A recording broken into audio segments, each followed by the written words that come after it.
Hello student, welcome to Sentinel online classes. You all are working from home.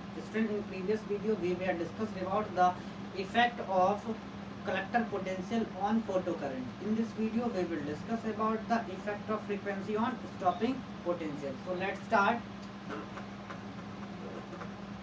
Case third, effect of frequency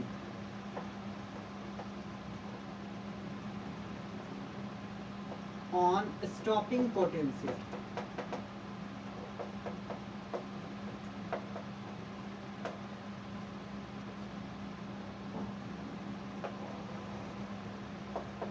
student, जैसे कि हमने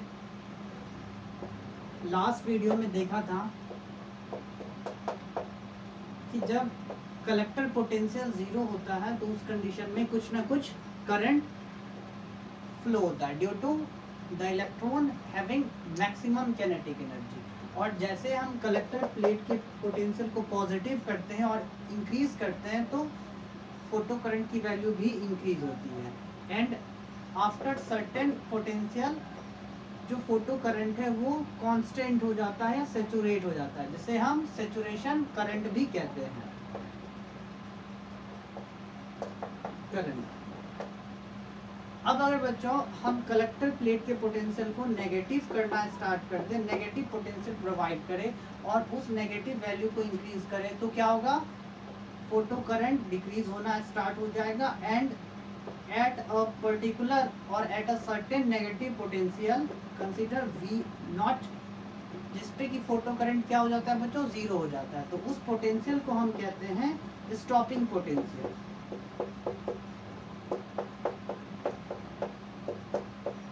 अगर हम remind करें तो स्टॉपिंग पोटेंशियल की कंडीशन में होता क्या था, मान लो ये बच्चों एमीटर प्लेट है और ये कलेक्टर प्लेट है, ठीक है। जब हम बच्चों एमीटर प्लेट पे बहुत से फोटॉन्स इंसिडेंट करते थे या लाइट रेडिएशन इंसिडेंट करते थे तो बहुत से इलेक्ट्रॉन इजेक्ट होते थे, वो भी हर इलेक्ट्रॉन की काइनेटिक एनर्जी क्या होती थी, अलग अलग होती थी। किसी इलेक्ट्रॉन की काइनेटिक एनर्जी मैक्सिमम होती थी तो किसी की मिनिमम। मान लो फोटोन के इंसिडेंट होने से मैक्सिमम काइनेटिक एनर्जी क्या था बच्चों, के मैक्स। अब स्टॉपिंग पोटेंशियल कंडीशन में क्या होता था, स्टॉपिंग पोटेंशियल का मतलब है negative potential applied on the conductor on the collector plate at which maximum kinetic energy के इलेक्ट्रॉन भी स्टॉप हो जाए, रुक जाए। और हमने ड्राइव किया था maximum kinetic energy is equal to E V naught, where V naught is the stopping potential. और हम ये भी देख चुके हैं कि अगर इंसिडेंट फोटोन की फ्रीक्वेंसी इंक्रीज करे तो मैक्सिमम काइनेटिक एनर्जी भी इंक्रीज हो जाता है। यानी मैक्सिमम काइनेटिक एनर्जी जो है बच्चों वो किसके डायरेक्टली प्रोपोर्शनल होता है, फ्रीक्वेंसी के डायरेक्टली प्रोपोर्शनल होता है। बच्चों हमने प्रीवियस वीडियो में ये भी पढ़ा था कि अगर फोटोन की फ्रीक्वेंसी हम इंक्रीज करते हैं तो मैक्सिमम काइनेटिक एनर्जी जो इजेक्टेड इलेक्ट्रॉन का होता है वो भी इंक्रीज होता है। यानी maximum kinetic energy of ejected electron is directly proportional to frequency of photon, क्योंकि फ्रीक्वेंसी जो है वो डायरेक्टली प्रोपोर्शनल होता है एनर्जी के। अब हाई फ्रीक्वेंसी का मतलब क्या है बच्चों, कि हम हाई एनर्जी का फोटोन इंसिडेंट कर रहे हैं और जितना ज़्यादा एनर्जी का फोटोन इंसिडेंट करेंगे वो जो इलेक्ट्रॉन इजेक्ट करेगा उसकी काइनेटिक एनर्जी भी मैक्सिमम होगी। It means maximum kinetic energy जो इजेक्टेड इलेक्ट्रॉन का है वो डायरेक्टली प्रोपोर्शनल हो गया फ्रीक्वेंसी के। अब बच्चों अगर इजेक्टेड इलेक्ट्रॉन की मैक्सिमम काइनेटिक एनर्जी इंक्रीज हो रही है तो आपको नेगेटिव पोटेंशियल की वैल्यू भी इंक्रीज करनी होगी इस मैक्सिमम काइनेटिक एनर्जी के इलेक्ट्रॉन को रोकने के लिए। इट मीन्स अगर हम फ्रीक्वेंसी इंक्रीज करें तो फ्रीक्वेंसी इंक्रीज करने का मतलब इंसिडेंट फोटोन की एनर्जी इंक्रीज कर रहे हैं, और जब इंसिडेंट फोटोन की एनर्जी हम इंक्रीज करेंगे तो जो इजेक्टेड इलेक्ट्रॉन की मैक्सिमम काइनेटिक एनर्जी होगी वो भी इंक्रीज करेगी। अब मैक्सिमम काइनेटिक एनर्जी अगर इजेक्टेड इलेक्ट्रॉन की इंक्रीज हो गई तो आपको ज़्यादा नेगेटिव पोटेंशियल क्रिएट करना होगा या प्रोड्यूस करना होगा कलेक्टर प्लेट पे to stop the electron having maximum kinetic energy. So finally हम ये कह सकते हैं कि स्टॉपिंग पोटेंशियल जो है बच्चों वो डायरेक्टली प्रोपोर्शनल है फ्रीक्वेंसी के। Experimentally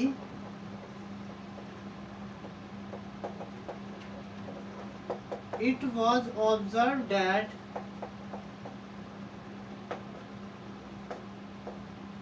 when frequency of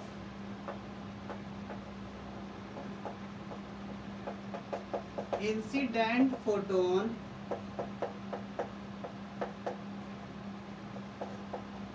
increase, then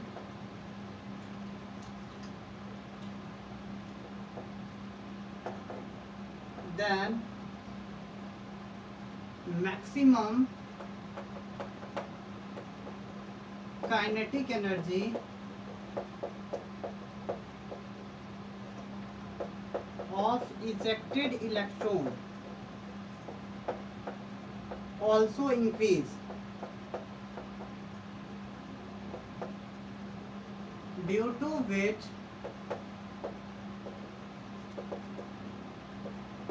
to stop this ejected electron of high kinetic energy,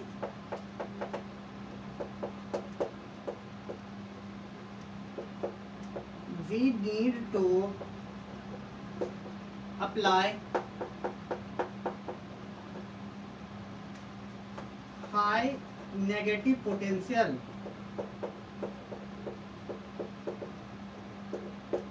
on collector plate. It means by increasing the frequency of incident photon,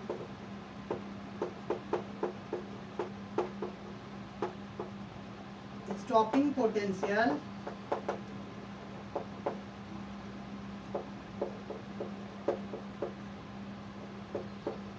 also increase.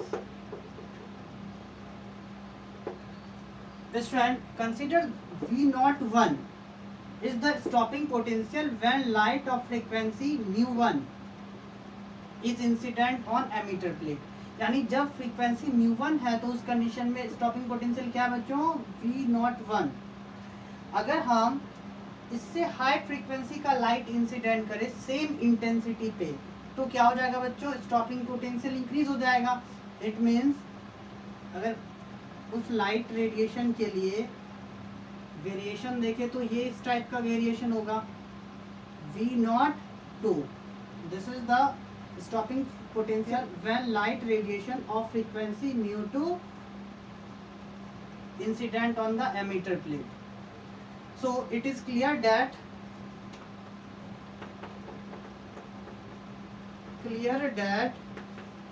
if mu1 less than mu2, यानी अगर इस light की frequency mu2 से कम है तो mu1 के corresponding जो stopping potential होगा वो भी mu2 के क्रॉसपोंडिंग स्टॉपिंग पोटेंशियल से कम होगा। Then V01 also less than V02, यानी अगर फ्रीक्वेंसी ज़्यादा है तो स्टॉपिंग पोटेंशियल भी ज़्यादा होगा और अगर फ्रीक्वेंसी कम है तो स्टॉपिंग पोटेंशियल भी कम होगा। या फिर हम ये कह सकते हैं कि लो फ्रीक्वेंसी के इंसिडेंट फोटोन अगर किसी मेटल सरफेस पे इंसिडेंट होता है तो उसके मैक्सिमम काइनेटिक एनर्जी वाले इलेक्ट्रॉन को रोकने के लिए लो स्टॉपिंग पोटेंशियल की रिक्वायर्ड होती है, और अगर हाई फ्रीक्वेंसी का फोटोन उसी मेटल सरफेस पे इंसिडेंट होता है तो उसके हाई काइनेटिक एनर्जी के इलेक्ट्रॉन को या मैक्सिमम काइनेटिक एनर्जी के इलेक्ट्रॉन को रोकने के लिए हाई स्टॉपिंग पोटेंशियल की रिक्वायरमेंट होती है। So please pause the video and note in your notebook. Now student, let's discuss about the laws of photoelectric effect. So laws of photoelectric effect, या फिर हम कहें बच्चों कंक्लूजन, जो अभी एक्सपेरिमेंट किया था हेल्वेक और लेनार्ड ने उसी का कंक्लूजन है, जिसे लॉ बना दिया गया। Conclusion of experimental study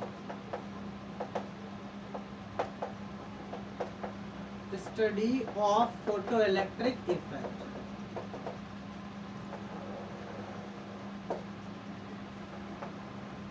first conclusion क्या कहता है बच्चों कि लाइट, हर फ्रीक्वेंसी का लाइट इलेक्ट्रॉन इजेक्ट नहीं कर सकता। इलेक्ट्रॉन इजेक्ट तभी होगा जब इंसिडेंट रेडिएशन की फ्रीक्वेंसी थ्रेशोल्ड फ्रीक्वेंसी से ज्यादा हो। So if frequency of incident photon और radiation is more than or greater than threshold frequency of that metal only when ejection of electron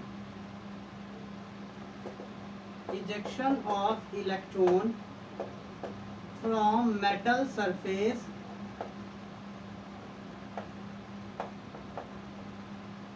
takes place.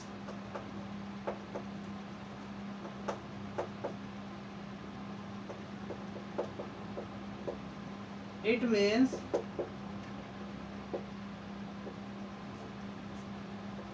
for photoelectric emission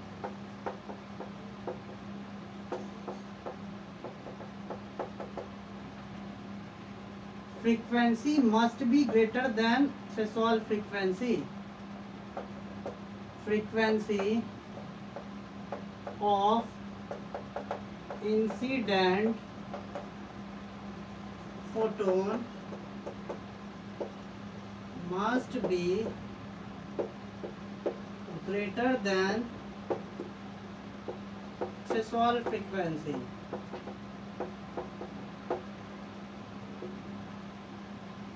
It means बच्चों if in frequency of incident photon greater than threshold frequency, then photoelectric emission occurs, otherwise not occurs. Otherwise photoelectric emission not occurs.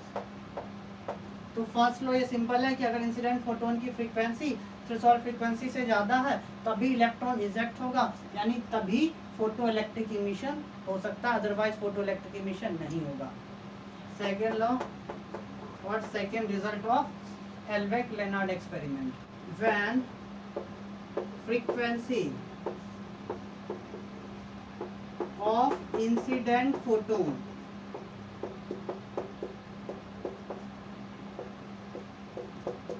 is constant, then photocurrent, that is IP, directly proportional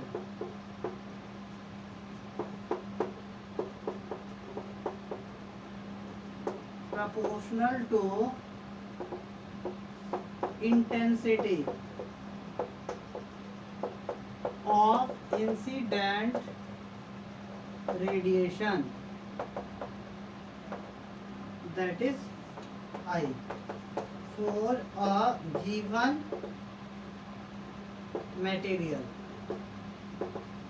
यानी किसी given material के लिए photo current क्या होगा बच्चों, intensity के directly proportional होगा।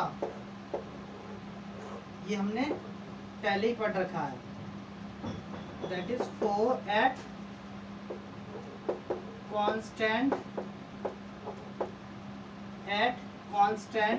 frequency, यानी अगर फ्रीक्वेंसी कांस्टेंट हो तो फोटो करंट क्या हो जाएगा बच्चों, इंटेंसिटी के डायरेक्टली प्रोपोर्शनल होगा। So please pause the video and note in your notebook. Now third law, तो फोटो इलेक्ट्रिक इफेक्ट का नेक्स्ट लॉ क्या था बच्चों कि maximum kinetic energy of ejected electron is directly proportional to frequency, जो अभी इसी वीडियो में हमने ग्राफिकली भी समझा कि अगर फ्रीक्वेंसी कम है तो maximum kinetic energy ejected electron का कम होगा, जिस वजह से स्टॉपिंग पोटेंशियल भी क्या होगा, कम होगा। और अगर हम फ्रीक्वेंसी इंक्रीज करें तो मैक्सिमम काइनेटिक एनर्जी जो इजेक्टेड इलेक्ट्रॉन का वो भी इंक्रीज हो जाएगा, दैट्स व्हाई स्टॉपिंग पोटेंशियल भी इंक्रीज हो जाएगा। So maximum kinetic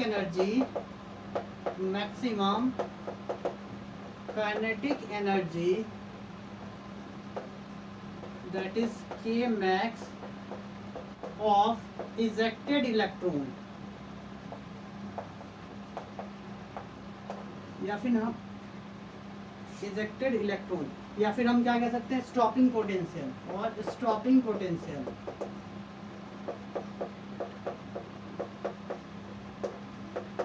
is directly proportional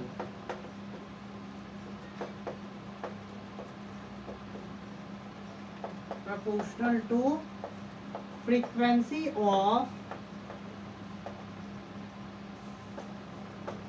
incident photon, that is nu, and independent with intensity of incident radiation.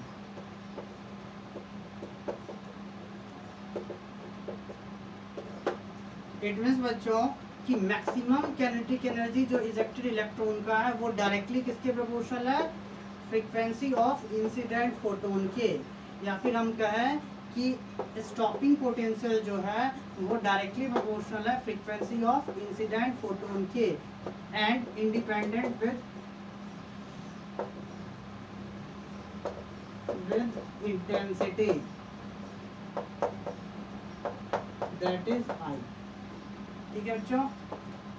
Now fourth point, तो बच्चों एक्सपेरिमेंटली ये ऑब्जर्व किया गया कि लाइट के इंसिडेंट होने और इलेक्ट्रॉन के इजेक्ट होने में बहुत कम टाइम गैप है, ना के बराबर 10⁻⁹ सेकेंड से भी कम टाइम लगता है। इट मीन्स ऐसा नहीं कि इलेक्ट्रॉन अभी इंसिडेंट हुआ और 10 मिनट के बाद इलेक्ट्रॉन का इजेक्शन स्टार्ट हो। सही, हम किसी सुटेबल फ्रीक्वेंसी का फोटोन इंसिडेंट करेंगे वैसे ही इलेक्ट्रॉन इजेक्ट हो जाएगा मेटल सरफेस से। It means there is no time gap between incident photon and ejected electron.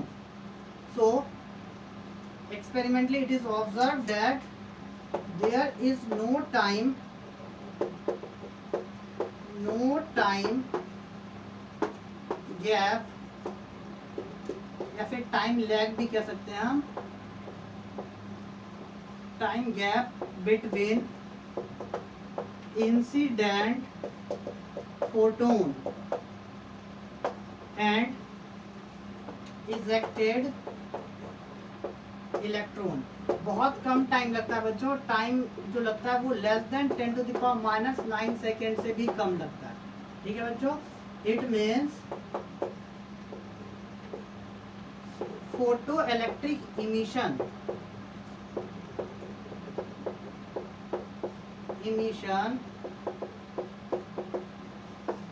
is an instantaneous process.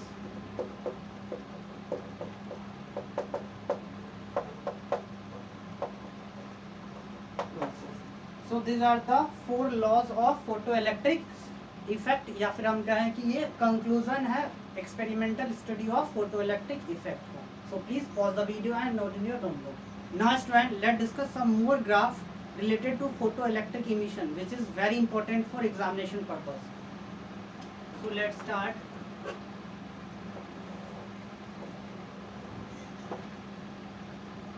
This is the collector potential.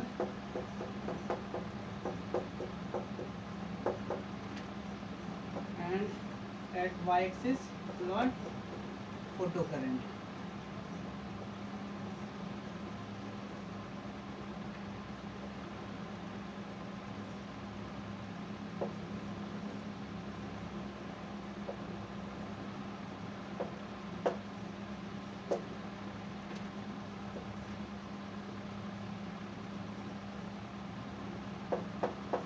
I1, I2, V01।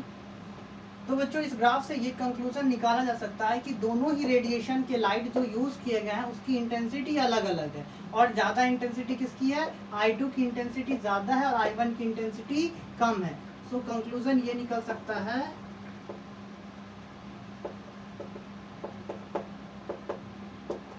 I2 greater than I1 and अब बच्चों यहाँ stopping potential same है, दोनों ही radiation के लिए stopping potential same है। It means दोनों ही लाइट की फ्रीक्वेंसी क्या हो जाएगी, सेम होगी। So conclusion is that I2 greater than I1 because photo current जो है I2 इंटेंसिटी का ज़्यादा, I1 इंटेंसिटी का कम है। सो I2 ग्रेटर देन I1 और स्टॉपिंग पोटेंशियल दोनों ही रेडिएशन के सेम है, देन फ्रीक्वेंसी इज कांस्टेंट और frequency is same for both radiation. Consider अगर ये μ2 है, ये μ1 है, तो I2 greater than I1 and μ2 equal to μ1। तो ये ग्राफ ये इंडिकेट कर रहा है। ठीक है बच्चों, लेट्स डिस्कस नेक्स्ट ग्राफ।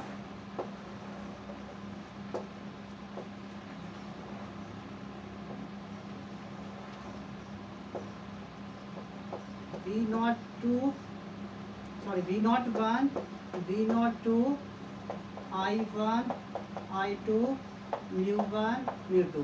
तो बच्चों इस ग्राफ से क्या कंक्लूजन निकाला जा सकता है, तो इस ग्राफ से ये कंक्लूजन निकाला जा सकता है कि I2 ग्रेटर देन I1।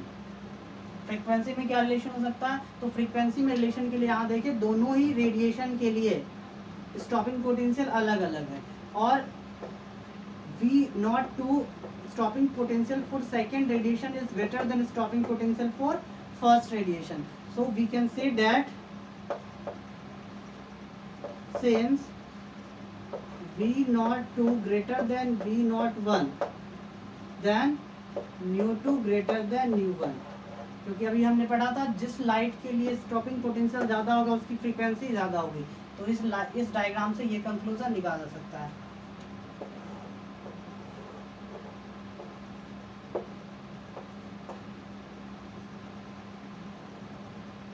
इस टाइप के बहुत से क्वेश्चन पूछे जाते हैं बच्चों।